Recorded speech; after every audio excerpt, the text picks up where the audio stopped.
Hour Zero. Sitting in his office surrounded by his most trusted advisors, Xi Jinping feels ready. Over the past decade or more, he's spent billions upon billions modernizing China's military. His nation now has nuclear weapons, around 500 of them, and he's built one of the world's largest navies. Add to that the fact that China's military has more active members than any other nation, with 2.35 million people to call on. He's going to bring war to the United States. But to do so, he has to carefully coordinate attacks throughout the Pacific. He knows that the United States has bases in Japan and South Korea, around 190 in those two countries alone, and a powerful navy that, though smaller than his, packs a lot more firepower. A full frontal assault on the United States without taking care of those problems first would be suicide. He needs to secure the Pacific, giving China a route toward the American mainland as a priority. His attack doesn't begin with missile launches. It starts on the cyber front. For years, China has been working on cyber technology that would allow it to hack into American infrastructure and military defense systems, limiting America's response to an attack in the process. On occasion, China gets caught out. In December 2023, for instance, the United States conducted an operation to disrupt a network of small office, home office, or SOHO routers that China had taken control of, using the KV botnet to mask its hacking activities. That was unfortunate for Xi, but it won't stop the first stage of his attack. Xi gives the okay and dozens of cyber attacks begin. Chinese hackers work feverishly, targeting American water systems, electrical grids, and communication systems, with a special focus on any that are located near key military installations. Further attacks take place within the networks of companies that provide critical services to America's military, as well as attacks on systems and transportation methods that will be used by the United States to deliver aid to Taiwan in the case of a Chinese invasion. That last step is critical. To reach the United States, China has to secure a passage through the Pacific. Taiwan, which China has claimed for decades should be part of the People's Republic anyway, is chosen as the main target. By securing that island, China can break through the nations in the Pacific that are allied to the United States, including Japan and South Korea, and clear its route to the American mainland. Hour 1. The United States is scrambling. It's no stranger to Chinese hackers, but it's never faced an operation of this scale before. The country's success against Volt Typhoon, the elite group of Chinese hackers that were responsible for the KV botnet attacks mentioned earlier, revealed that China has its fingers in major networks. Rail, mass transit, maritime, water, and pipeline systems were all under threat. And though Volt Typhoon has been mostly eradicated, the sheer scale of the disruption occurring in the US reveals that it was far from the only hacker group China had in play. America is left chasing shadows, at least for a couple of hours, which is all China needs to start the next stage of its assault. Xi Jinping gives the okay for the next and boldest part of its strategy: activating the People's Liberation Army Rocket Force, or PLARF. The group has around 120,000 members, who combine to operate 6 known ballistic missile bases throughout China. However, the PLARF's real strength lies in the sheer number of missiles it has at its disposal. Recent estimates from the US Naval Institute place the number at somewhere around 4,000, all of which are capable of targeting ships moving at sea in addition to static land-based targets. Both capabilities will be needed by Xi. In arranging this attack, he's had to make some difficult decisions. He knew that a launch against Taiwan was inevitable, and the island nation became his first target. A missile barrage begins, with air support being provided by the recently upgraded bases at Longqian, Jiangsu, and Wuhan. All three are supporting China with fleets of Shenyang J-16 fighters, launching missiles of their own while engaging Taiwanese defenses in the air. The tougher attacks focus on the US Pacific Fleet. Numbering around 200 ships, along with 1,500 aircraft and 150,000 military personnel, that fleet is the biggest barrier that stands in the way of Xi's ambitions to invade the United States. It covers almost half of the world's surface, stretching from Antarctica to the Arctic Circle, taking in the Pacific Ocean and the Indian Ocean in the process. Xi can't hit everything in that fleet, but his goal is to strategically weaken the fleet in the early hours of his new war, eliminating America's ability to rapidly respond to his actions. To do that, he needs a 3-pronged missile attack. First, he has to engage the naval bases the United States has set up in Japan, South Korea, and the Philippines. It's a risky move. Any missile strike on these nations will surely cause collateral damage, potentially bringing all 3 of them into the war in support of the US. But failure to strike now means leaving nearly 200 bases ready to launch an immediate counterattack supported by around 79,000 troops. Xi can't take that risk. Hordes of Dongfeng 26 or DF-26 missiles are launched towards America's bases in Japan and South Korea.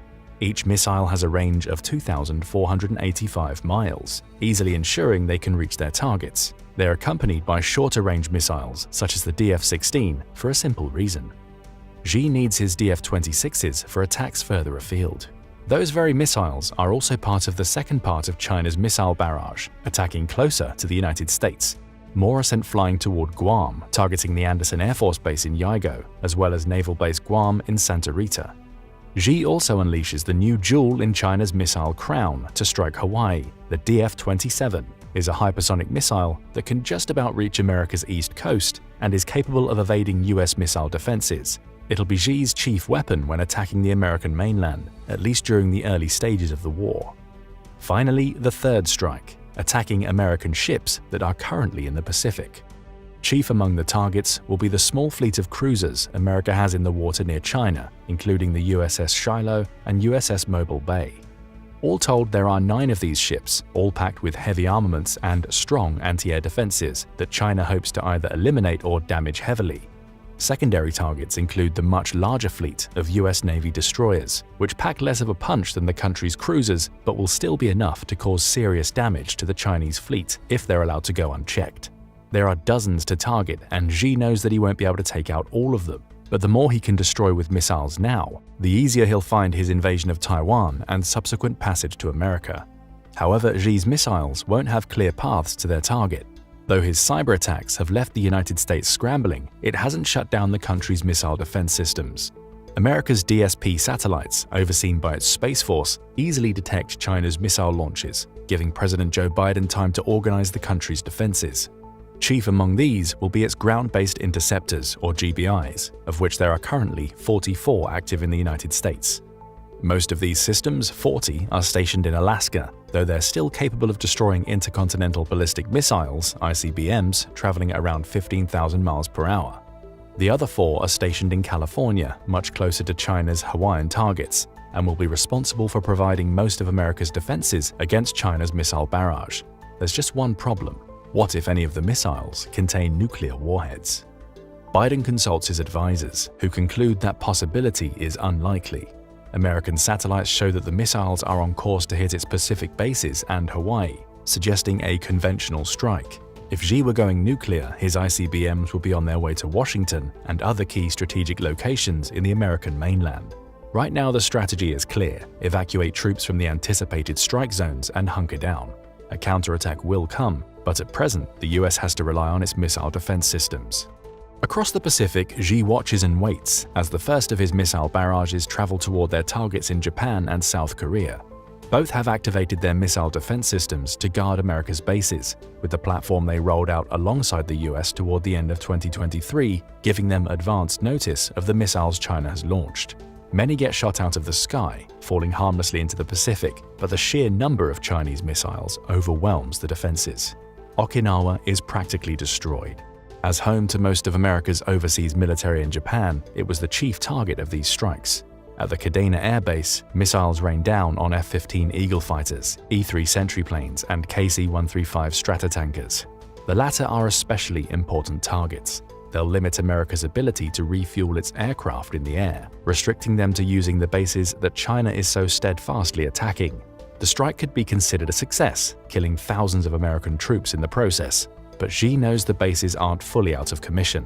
He can't launch a ground-based invasion just yet, meaning the surviving crews at these bases will be able to rebuild quickly enough to continue to serve as launching points for the US Air Force. That's okay. He only needs them down for a few days. More missiles make their way toward cruisers and destroyers that the US has stationed in the Pacific. These ships are a little harder to strike, not least because they're not remaining still. Orders from American command have told all to start moving in erratic patterns, hoping to send Chinese missiles off course in the process. The tactic works in some cases, though not in others. China is successful in cutting down about half of America's cruisers, as well as several dozen destroyers. Again, a qualified success for Xi. A few minutes later, China's DF-27 and DF-26 missiles are drawing nearer to Hawaii. Dozens are shot out of the sky by California's missile defense systems, but they can't provide complete coverage. Many more break through, striking ships including the USS Frank E. Peterson and USS Hopper. Xi had hoped his strike would also take out at least some of the 13 submarines stationed in Hawaii, but no such luck. Even with his cyber attacks wreaking havoc, the commanders and crews of those submarines received orders to submerge underwater, safe from the missile barrage, until the US was ready to fight back. By the end of the first few hours of the conflict, China has expended nearly a quarter of its 4,000 missiles. It has wreaked devastation on the American bases in Asia, though at the cost of drawing Japan and South Korea into Xi's war. America's Pacific Fleet has been severely weakened, with Xi's cyber attacks also limiting the speed in which the US can respond to what he's going to do next. The strike's success wasn't total, but it was enough. Day 2. Having bought himself some time with his attack on the United States, leaving his main enemy in a temporary state of disarray, Xi can focus on his immediate target, Taiwan.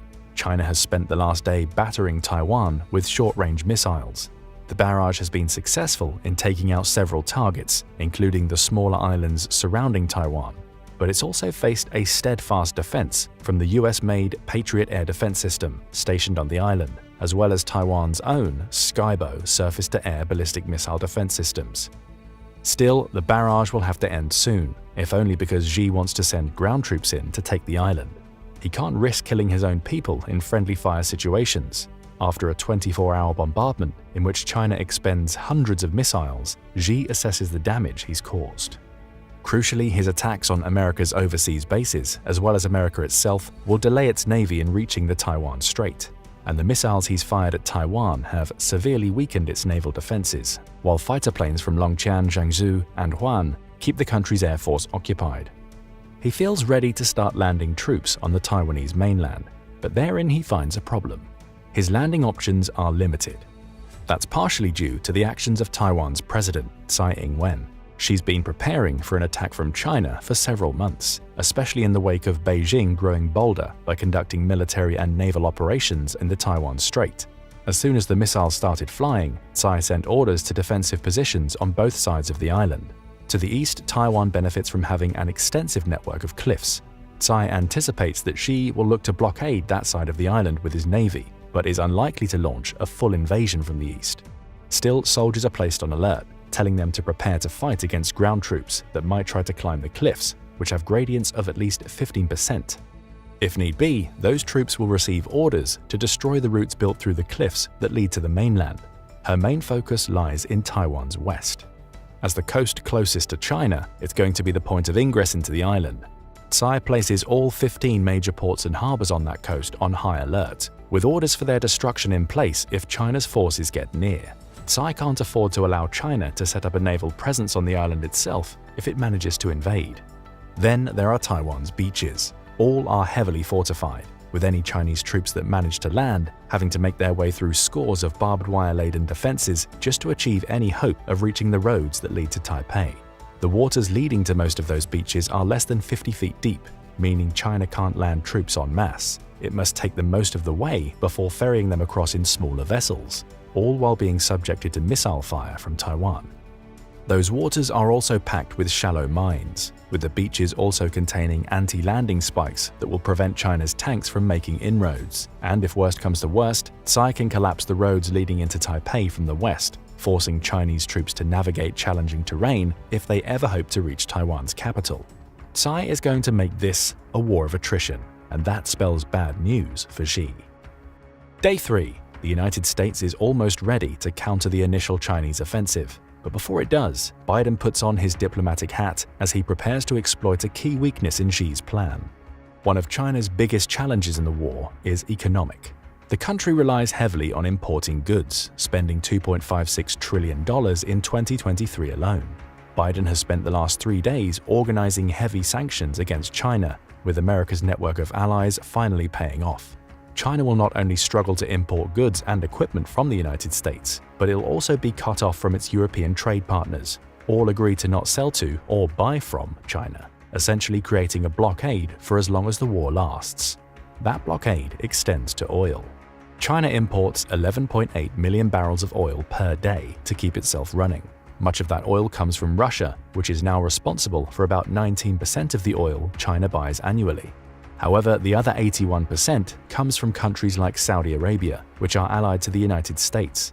Leveraging diplomatic pressure, as well as the concerns that other Asian nations such as Saudi Arabia have related to Chinese expansion, Biden is able to cut off most of the oil reaching China. Yes, Russia will supply Xi, though it isn't able to cover the massive shortfall that results from America's sanctions.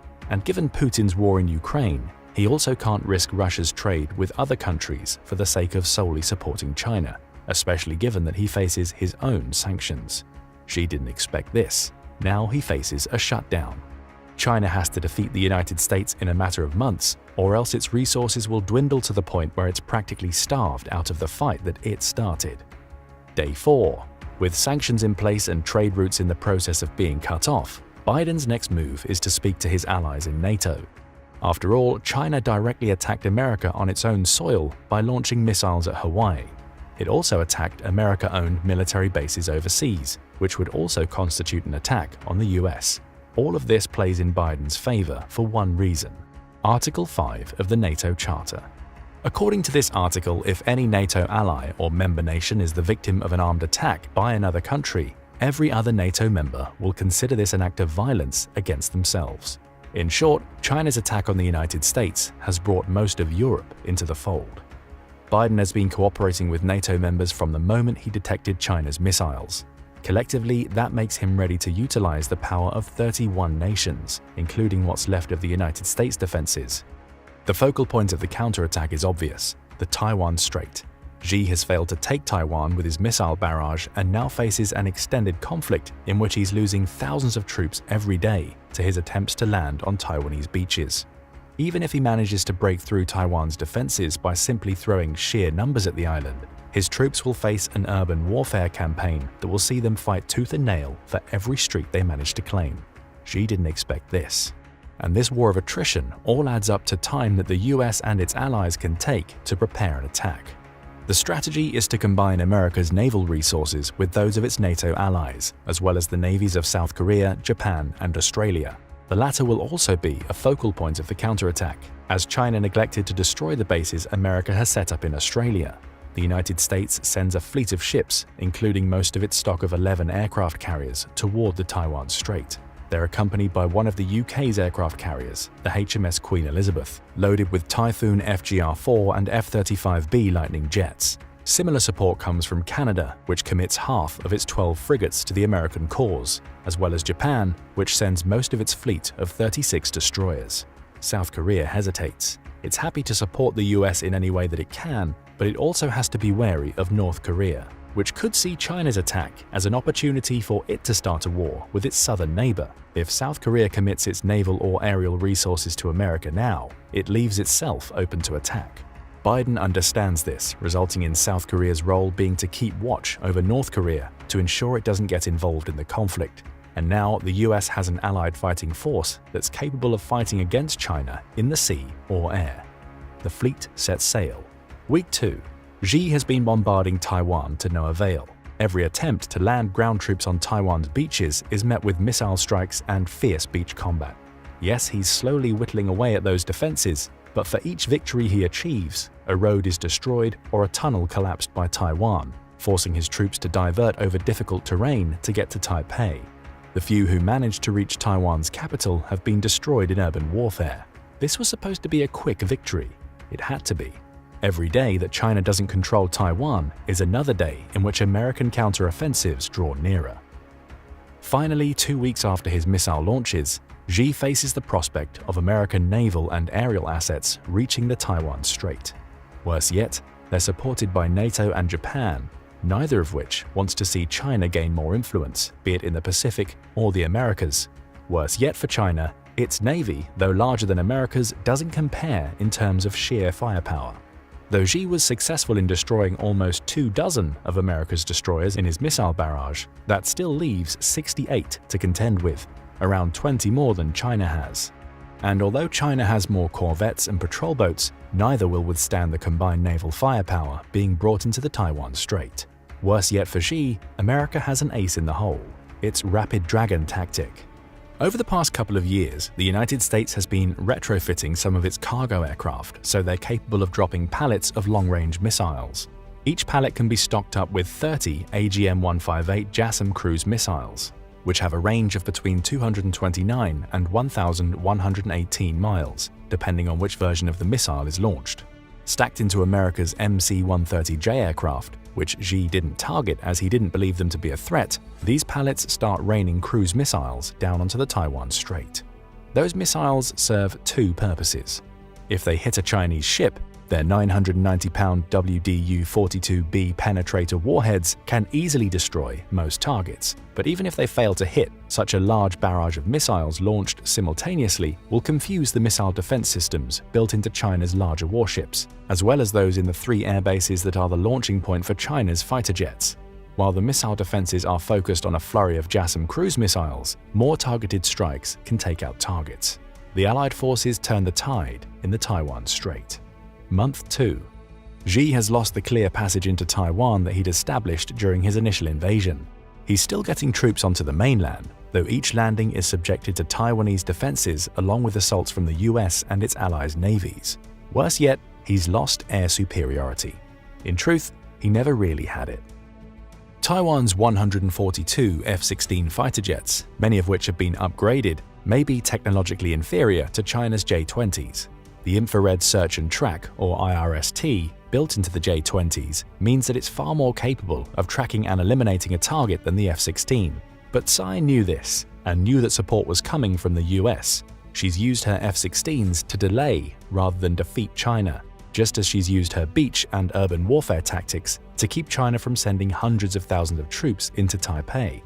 Now, the US and NATO are in the Taiwan Strait, and they're pushing Chinese forces back to their home country. Constant missile barrages on the Longqian, Jiangsu, and Huan air bases have rendered them practically unusable, making it a struggle for China to get new fighters into the air as quickly as it had managed before.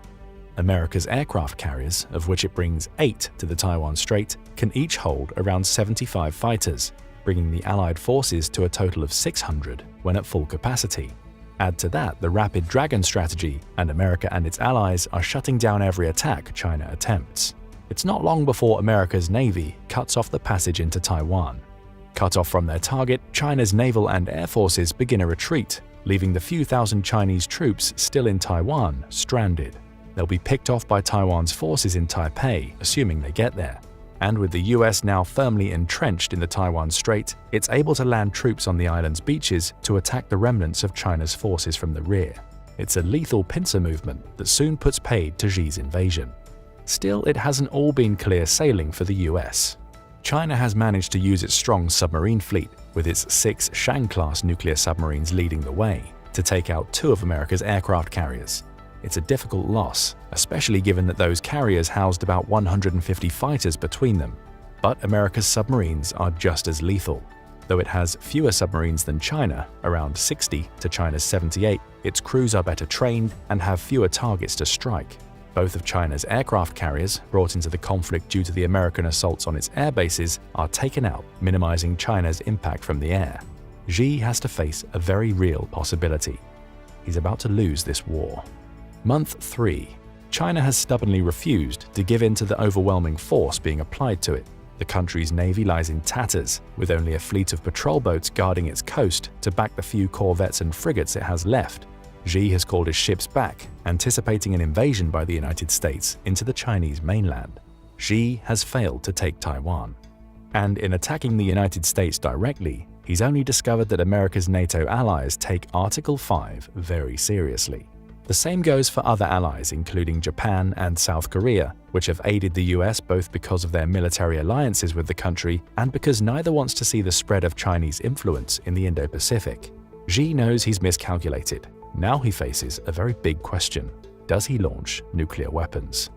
China has around 500 nukes, as well as ICBMs, capable of reaching the continental United States. His country's CSS-4 Mod 2 Mod 3 missiles could do the job thanks to their 8,000-mile range. The DF-41 can also hit the mark, as it's capable of traveling nearly 7,500 miles.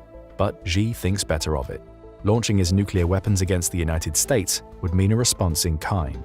And while America's Minuteman III ICBMs lack the range of his missiles, the country's submarines and aerial bombers could easily drop nukes all over China if provoked.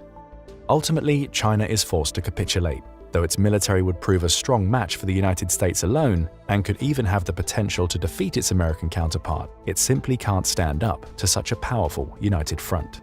Taiwan proved stronger than Xi expected, with his failed invasion meaning plans to reach the American mainland never got off the ground. And with most of Europe, thanks to NATO, gunning for him, he can't escape the fact that he's been overwhelmed.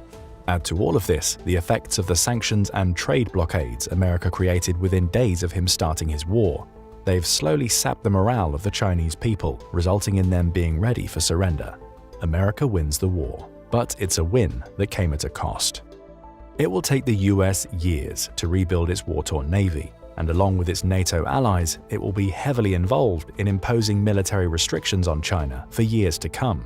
However, it's proven the impact that its cooperative approach to defense can have in a battle against one of its greatest rivals, putting any other major military power that might dare to attack the US on notice in the process. Of course, this is just one of many potential scenarios that could play out if China and the US went to war. It's also optimistic in favor of the US. But what could China do to prevent this series of events from happening? Would they happen at all, or do you think the US may struggle to receive the support it needs from NATO and its allies in Asia? Tell us what you think in the comments below. Now go and check out the US Navy's plan to defeat China in war, or click this other video instead.